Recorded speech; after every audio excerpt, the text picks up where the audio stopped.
Hi friends, ఈ వీడియోలో మరికొన్ని 2026 ఫిబ్రవరి కరెంట్ అఫైర్స్ డిస్కస్ చేసుకుందామండి. ముందుగా అందరికీ మహిళా దినోత్సవ శుభాకాంక్షలు అండి.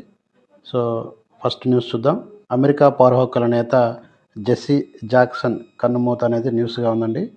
సో అమెరికాలో శ్వేతజాతి దురహంకారానికి వ్యతిరేకంగా పోరాడిన మార్టిన్ లూథర్ కింగ్ అనుచరుడు, రెండుసార్లు దేశ అధ్యక్ష పదవి పోటీ చేసిన మానవ హక్కుల ఉద్యమ ప్రముఖుడు రెవరెండ్ జెస్సీ జాక్సన్ మరణించారు అనేది న్యూస్గా ఉందండి.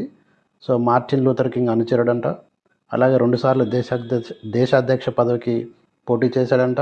నెక్స్ట్ మానవ హక్కుల ఉద్యమ ప్రముఖుడు, సో ఆయనే జెస్సీ జాక్సన్. సో ఆయన కన్నుమూశారని న్యూస్ ఉందండి.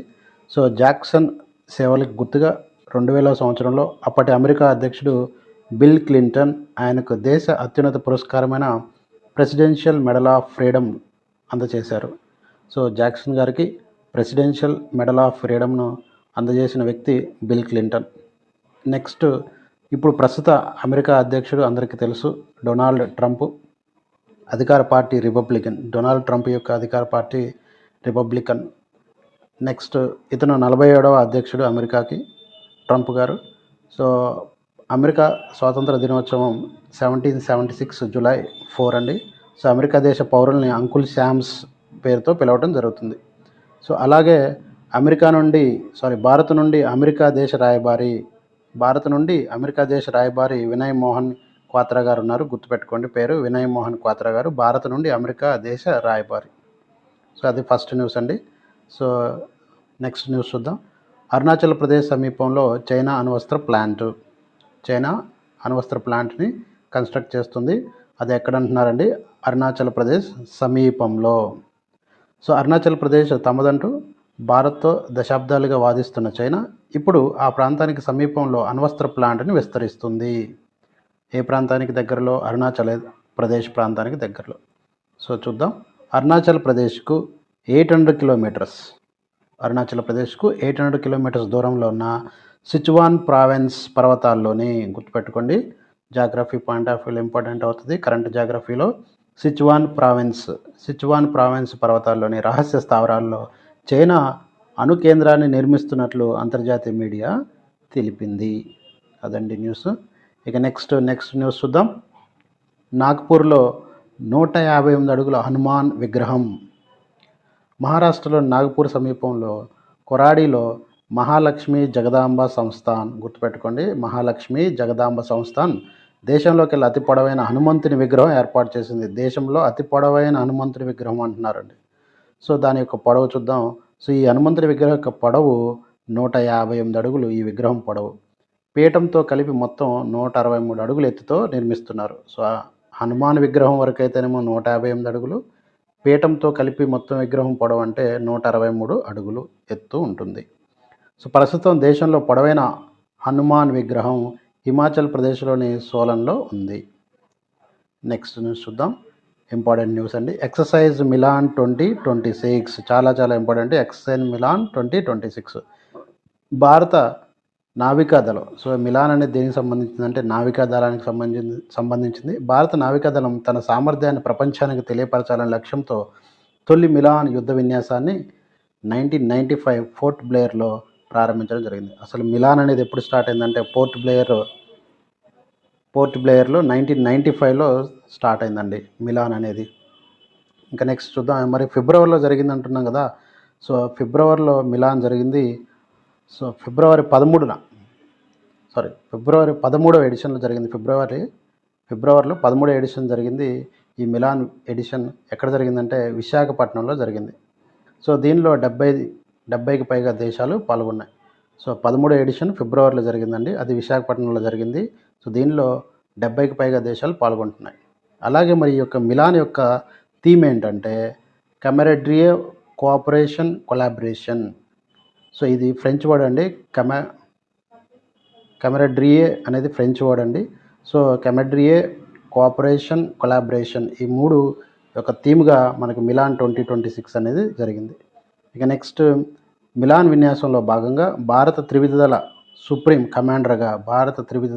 కమాండర్గా వ్యవహరించే రాష్ట్రపతి ముర్ము ఐఎన్ఎస్ సుమేధాలో ప్రయాణించడం జరిగింది. ఇది చాలా ఇంపార్టెంట్ అండి. సో మిలాన్ 2026లో భాగంగా మన రాష్ట్రపతి ముర్ము గారు ఐఎన్ఎస్ సుమేధాలో ప్రయాణించడం జరిగింది. నెక్స్ట్ చూద్దామండి. భారత్ నుండి ఐఎన్ఎస్ విక్రాంత్ ఈ విన్యాసంలో పాల్గొనడం జరిగింది. సో ఐఎన్ఎస్ విక్రాంత్ స్పెషాలిటీ ఏంటంటే భారతదేశ తొలి స్వదేశీ వాహక నౌక. ఐఎన్ఎస్ విక్రాంత్ అనేది భారతదేశ తొలి స్వదేశీ వాహక నౌక. అట్లాగే మనకి సో భారతదేశ మొదటి చీఫ్ ఆఫ్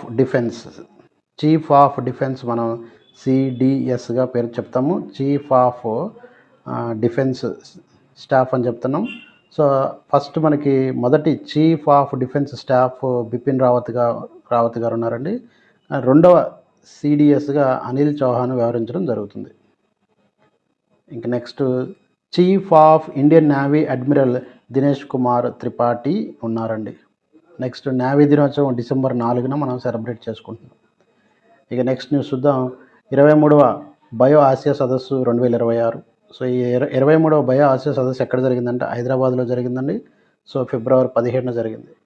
సో దీన్ని ఎవరు ప్రారంభించారంటే ముఖ్యమంత్రి రేవంత్ రెడ్డి గారు, అలాగే ఐటీ మరియు పరిశ్రమల శాఖ మంత్రి దుద్దిల్ల శ్రీధర్ బాబు గారు కలిసి ఈ బయో ఆసియా సదస్సుని ప్రారంభించడం జరిగింది. మరి దీని థీమ్ ఏంటి? బయో ఆసియా సదస్సు థీమ్ ఏంటంటే so tech bio unleashed revolutionary developments in the field AI automation and biology. ఈ థీమ్తో బయో ఆసియా సదస్సు అనేది జరిగింది. మరి ఈ యొక్క బయో ఆసియా సదస్సులో ఒక అవార్డుని ప్రదానం చేయడం జరిగింది. అవార్డు పేరు జీనోమ్ వ్యాలీ ఎక్సలెంట్ అవార్డు. ఎవరికి ఇచ్చారంటే బ్రూస్ ఎల్ లెవిన్కు ఈ జీనోమ్ వ్యాలీ ఎక్సలెంట్ అవార్డు అందించడం జరిగింది బయో ఆసియా సదస్సులో. మరి ఎందుకు ఈయనకి ఇచ్చారంటే క్యాన్సర్ చికిత్సలో విశేషంగా కృషి చేసిన ఇతను సో బ్రూస్ ఎల్ లెవిన్కు సో ప్రతిష్టాత్మకమైన జీనోమ్ వ్యాలీ ఎక్సలెంట్ అవార్డుని బయో ఆసియా సదస్సులో అందించడం జరిగింది. అదండి నెక్స్ట్ న్యూస్ చూద్దాం. సాహి అండ్ బోధ్ పోర్టల్ను ప్రారంభించిన కేంద్ర ఆరోగ్య మంత్రి. Sahi and Bodh. So question, Sahi and Bodh portals ఏ క్రింది రంగానికి సంబంధించినది అడుగుతారు? ఆరోగ్య రంగానికి సంబంధించింది.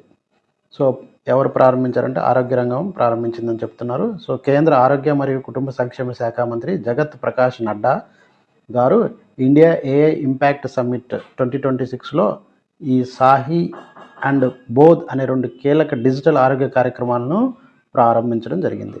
సో మనకి ఇప్పుడు చెప్పాం కదండి, 2 portals Sahi and Bodh portals అనేవి ఈ 2 డిజిటల్ ఆరోగ్య కార్యక్రమాలకి మనకి అందించడం కోసం ఏర్పాటు చేసిన పోర్టల్స్. ఫస్ట్ చూద్దాం. సాహి అంటే మనకి ఫుల్ నేమ్ చూద్దాం. So strategic for artificial intelligence in health care for India.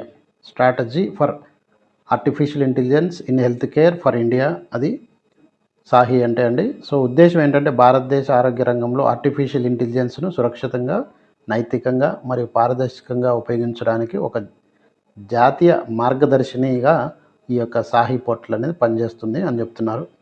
ఇంకా నెక్స్ట్ బోధ్ అంటే చూద్దామండి. So bench marking open data platform for health AI అని ఉందండి. సో దీన్ని అభివృద్ధి చేసిన వాళ్ళు ఎవరంటే దీన్ని నేషనల్ హెల్త్ అథారిటీ సహకారంతో ఐఐటి కాన్పూర్ వారు అభివృద్ధి చేశారు. బోధ్ అనే ఒక ఏఐ పోర్టల్ని ఎవరు అభివృద్ధి చేశారంటే నేషనల్ హెల్త్ అథారిటీ సహకారంతో ఐఐటి కాన్పూర్ వారు అభివృద్ధి చేశారండి. ఐఐటి న్యూస్ సో ప్రతిరోజు ఒక వీడియోలో ఉంటుందండి ఏదో ఒక న్యూస్. ప్రీవియస్ వీడియోలో ఐఐటి ధన్బాద్ వాళ్ళు సో హైడ్రోజన్ ఉత్పత్తిలో తక్కువ ఖర్చుతో ఒక ఎలక్ట్రోడ్ని కనుగొన్నారని చెప్పాం. అంతకుముందు వీడియోలో ఐఐటి మద్రాసు టాంజానియాలో తన యొక్క బ్రాంచ్ని ఓపెన్ చేస్తుందని చెప్పి ఇలా మాట్లాడుకున్నాం. సో ఐఐటీస్ వచ్చినప్పుడు కంపల్సరీగా నోట్ చేసుకోండి. మరి ఈ యొక్క బోధ్ పోర్టల్ యొక్క ఉద్దేశం ఏంటంటే ఇది ఏఐ మోడల్ను పరీక్షించడానికి మరియు ధృవీకరించడానికి ఉపయోగపడే ఒక వేదిక ఈ యొక్క బోధ్ అనేది. నెక్స్ట్ కేంద్ర ఆరోగ్య కుటుంబ సంక్షేమ శాఖ మంత్రి జగత్ ప్రకాష్ నడ్డా గారు ఈ యొక్క బోధ్ ఓకేనా BODH బోధ్ అండ్ సాహి అనే యొక్క పోర్టల్స్ రెండింటిని మనకి సో ప్రారంభించడం జరిగింది. అలాగే మరి మరోవైపు మనం మాట్లాడుకుంటే సో మరోవైపు కేంద్ర ఎలక్ట్రానిక్ శాఖ మంత్రి అశ్విని వైష్ణవ్ ఏఐను 5వ ఇండస్ట్రియల్ రెవల్యూషన్గా ప్రకటించడం జరిగింది. క్వశ్చన్ ఎలా ఉంటుందంటే ఈ క్రింది ఏ మంత్రి ఏఐను 5వ ఇండస్ట్రియల్ రెవల్యూషన్‌గా ప్రకటించారంటే సో ఎలక్ట్రానిక్ శాఖ మంత్రి అశ్విని వైష్ణవ్ గారు సో మనకి ఏఐను 5వ ఇండస్ట్రియల్ రెవల్యూషన్‌గా ప్రకటించడం జరిగింది. ఇక నెక్స్ట్ చూద్దామండి. సో నీతి ఆయోగ్ ఫిజికల్ హెల్త్ ఇండెక్స్ ప్రకారం అత్యల్ప ఆరోగ్యకరమైన రాష్ట్రాలుగా ఒడిశా, పంజాబ్ గుర్తించడం జరిగింది. నెక్స్ట్ సో భూ ఆధార్ ఢిల్లీ ప్రభుత్వం అనేది ఇక్కడ ఉందండి. భూ ఆధార్ ఢిల్లీ ప్రభుత్వం. సో భూ ఆధార్ అనేది ఒక పథకము. ఈ పథకాన్ని అవలంబిస్తుంది ఢిల్లీ ప్రభుత్వం. సో ఢిల్లీ ప్రభుత్వం భూమి రికార్డు సమస్యలను పరిష్కరించడానికి భూ ఆధార్ను ప్రారంభించింది. ప్రతి నగరంలో ప్రతి భూమిని 14 అంకెల ప్రత్యేకమైన గుర్తింపు సంఖ్యనిచ్చే కొత్త వ్యవస్థ. సో ప్రతి భూమికి 14 అంకెల గుర్తింపు అనేది ఇవ్వడం జరుగుతుంది. సో దీని యొక్క లక్ష్యం ఏంటంటే భూమికి సంబంధించిన మోసాలను అరికట్టడము, రిజిస్ట్రేషన్లు సులభతరం చేయటము మరియు ప్రతి అంగుళము భూమిని డిజిటల్గా లెక్కించబడుతుందని నిర్ధారించడం దీని యొక్క లక్ష్యం. అట్లాగే ఈ project one nation one ration one registration అనే ప్రణాళికలో భాగం. వన్ నేషన్ వన్ రిజిస్ట్రేషన్ అనే ప్రణాళికలో భాగంగా భూ ఆధార్ అనే ఒక పథకాన్ని ఢిల్లీ ప్రభుత్వం మరి ఎస్టాబ్లిష్ చేయడం జరిగింది. అలాగే ఢిల్లీ ముఖ్యమంత్రి రేఖా గుప్తా గారు ఉన్నారండి. నెక్స్ట్ దేశవ్యాప్తంగా ఆధార్ కార్డును జారీ చేసే సంస్థ యుఐడిఏఐ. దీని యొక్క చైర్మన్ వచ్చేసి మనకి నందన్ నిలేకన్ గారు ఉన్నారండి. సో మొదటి ఆధార్ కార్డు గ్రహీత ఎవరంటే రంజనా సోనావాలా. సో ప్రస్తుతం మనకి తెలిసిన విషయం ఇది. ఆధార్లో ఉండే డిజిట్స్ ఏంటంటే మనకి 12 డిజిట్స్ ఉన్నాయండి. ఇక నెక్స్ట్ న్యూస్ చూద్దాం. భారతదేశపు మొదటి private helicopter assembly line unit అంటున్నారండి. సో అంటే హెలికాప్టర్ విడిభాగాలన్నీ తెచ్చి ఒక ప్రాంతంలో దాన్ని అసెంబుల్ చేయడం ఇది ఒక కాన్సెప్ట్ అండి. Private helicopter assemble line unit. So private సెక్టార్లో ఇది. సో ఎక్కడుందంటే కర్ణాటకలోని కోలార్ జిల్లా వేమగల్లో భారత తొలి ప్రైవేట్ రంగ హెలికాప్టర్ అసెంబ్లింగ్ యూనిట్. దాని పేరు ఏంటంటే ఫైనల్ అసెంబ్లీ లైన్. పేరు ఫైనల్ అసెంబ్లీ లైన్ FAL అంటున్నారండి, గుర్తుపెట్టుకోండి FAL. సో ఈ యొక్క FALని ఎవరు ప్రారంభించారంటే ప్రధానమంత్రి మోడీ అండ్ ఫ్రాన్స్ అధ్యక్షుడు ఇమాన్యుయల్ మెక్రాన్తో కలిసి సో ముంబై నుంచి వర్చువల్గా దీన్ని ప్రారంభించడం జరిగింది. FAL అంటే ఫైనల్ అసెంబ్లీ లైన్. దీని అంచనా వ్యయం 1000 కోట్లు. మేక్ ఇన్ ఇండియాలో భాగంగా దీన్ని ఏర్పాటు చేయడం జరుగుతుందండి. సో అలాగే భారత్ అభివృద్ధి చెందిన దేశంగా అవతరించుటకు నిర్దేశించుకున్న టార్గెట్ 2047. సో 2047 లోపు భారత్ అభివృద్ధి చెందిన దేశంగా మనం మార్చుకోవటం కోసం 2047ని టార్గెట్గా తీసుకున్నారండి. సో దానిలో భాగంగా ఈ యొక్క FAL ఫైనల్ అసెంబ్లీ లైన్ని మనం ఏర్పాటు చేసుకోవడం జరిగింది కర్ణాటకలో. సో దీని యొక్క తొలి ఉత్పత్తి ఎప్పుడు కంప్లీట్ చేయాలంటే 2020 నాటికి సిద్ధం చేయాలని వీళ్ళు నిర్ణయించుకున్నారండి. ఇక నెక్స్ట్ మనకి ఇందులో ఏ హెలికాప్టర్ తయారు చేస్తున్నారంటే H-125 హెలికాప్టర్. ఓకే, H-125 హెలికాప్టర్ని వీళ్ళు దానికి సంబంధించిన విడిభాగాల అమరిక, నిర్వహణ, మరమ్మతుల పనులు చేస్తారండి ఇక్కడ H-125 హెలికాప్టర్కి సంబంధించి. అట్లాగే మరి ఎవరు దీన్ని నిర్వహిస్తున్నారంటే టాటా అడ్వాన్స్డ్ సిస్టమ్ లిమిటెడ్. చాలా ఇంపార్టెంట్ ఇది. టాటా అడ్వాన్స్డ్ సిస్టమ్ లిమిటెడ్ మరియు ఫ్రాన్స్కు చెందిన ఎయిర్ బస్ సంయుక్తంగా ఈ కేంద్రం నుంచి హెలికాప్టర్ను ఉత్పత్తి చేస్తాయి. సో హెలికాప్టర్ పేరు ఏంటంటే H-25. ఈ H-25 హెలికాప్టర్ 6 సీట్లతో 630 కిలోమీటర్ల వేగం కలిగి హెలికాప్టర్ అంబులెన్స్ల సేవలకు ఉపయోగించబడుతుంది. నెక్స్ట్ కేంద్ర విమాన శాఖ మంత్రి కె రామ్మోహన్ నాయుడు, కార్యదర్శి సమీర్ కుమార్ సిన్హా. అట్లాగే TASL ఇంతకుముందు చెప్పాం కదండి మనం. సో ఇక్కడ ఏం చెప్పాం, Tata advanced system limited. So TASL Tata advanced system limited స్థాపన 2007లో జరిగింది. ప్రధాన కార్యాలయం హైదరాబాద్లో ఉంది. ప్రస్తుత చైర్మన్ గారు ఉన్నారంటే అగర్వాల్ గారు ఉన్నారండి ప్రస్తుత చైర్మన్. అలాగే ప్రపంచంలో అతిపెద్ద విమానయాన వ్యవస్థ కలిగిన మొదటి దేశాలు ఏమున్నాయంటే మనకి USA, చైనా, ఇండియా అనేవి ఉండడం జరిగింది. సో నెక్స్ట్ న్యూస్ చూద్దాం. మనకి చాలా ఇంపార్టెంట్. కావేరీ ఇంజిన్ పరీక్ష విజయవంతం. సో ఇంజిన్ అండి ఇది. కావేరీ అనేది ఒక ఇంజిన్ పేరు. సో ఇంజిన్ ఎక్కడ వాడతారంటే ఫైటర్ జెట్స్లో వాడతారు. సో భారతదేశమే స్వతహాగా ఫైటర్ జెట్ ఇంజిన్స్ని తయారు చేసుకుంటున్నారు. ఆ ఫైటర్ జెట్ ఇంజిన్ పేరు ఏంటిదంటే కావేరీ. దానికి ఒక పరీక్ష అనేది ఒకటి విజయవంతంగా సక్సెస్ అయింది అనేది ఇక్కడ న్యూస్ అండి. సో చూద్దాం. భారతదేశం స్వదేశీ ఫైటర్ జెట్ ఇంజిన్ కావేరీ అభివృద్ధిలో కీలకమైన మైలురాయి నమోదైంది. భారతదేశ రక్షణ అభివృద్ధిలో భాగంగా స్వదేశీ కావేరీ ఇంజిన్ యొక్క విజయవంతమైన పూర్తి ఆఫ్టర్ బర్నర్, ఇది ఇంపార్టెంట్ అండి. ఆఫ్టర్ బర్నర్ పరీక్ష ఏ పరీక్షను విజయవంతం చేసిందంటే ఈ కావేరీ ఇంజిన్ ఆఫ్టర్ బర్నర్ అనే పరీక్షను విజయవంతం చేసింది ఈ కావేరీ ఇంజిన్ అనేది. మరి ఈ యొక్క ఆఫ్టర్ బర్నర్ పరీక్షను ఎక్కడ నిర్వహించారంటే బెంగళూరులోని గ్యాస్ టర్బైన్ రీసెర్చ్ ఎస్టాబ్లిష్మెంట్, బెంగళూరులో గ్యాస్ టర్బైన్ రీసెర్చ్ ఎస్టాబ్లిష్మెంట్లో ఈ యొక్క ఆఫ్టర్ బర్నర్ పరీక్షని కావేరీ ఇంజన్ విజయవంతం చేసింది. ఇది న్యూస్ అండి. ఓకేనా, మరి నెక్స్ట్ చూద్దాం. కంటిన్యూషను, యుద్ధ విమానాల కోసం దేశం సొంతంగా శక్తివంతమైన జెట్ ఇంజన్లు నిర్మించుకోవడానికి ఇది దోహదపడుతుంది. ఓకేనా, దేశం సొంతంగా శక్తివంతమైన జెట్ ఇంజన్లు తయారు చేసుకుంటుంది. సూపర్సోనిక్ క్రూయిజ్ మిసైల్స్ను నిర్మించడంలో ప్రసిద్ధి చెందిన బ్రహ్మోస్ ఏరోస్పేస్ సంస్థ సహకారంతో ఈ కొత్త భాగాన్ని తయారు చేస్తున్నారు. ఈ కావేరీ యొక్క ఇంజన్ ఎవరి సహకారంతో తయారు చేస్తున్నారంటే బ్రహ్మోస్ ఏరోస్పేస్ సంస్థ సహకారంతో చేస్తున్నారు. ఇక నెక్స్ట్, కావేరీ ఇంజన్ ఎక్కడ ఉపయోగించవచ్చు అంటే మనం తేజస్ MK1 ఫైటర్ జెట్స్లో ఉపయోగించబడుతుంది ఈ యొక్క కావేరీ ఇంజన్. అలాగే దేశ రక్షణ శాఖ కార్యదర్శి రాజేష్ కుమార్ సింగ్ గారు ఉన్నారండి.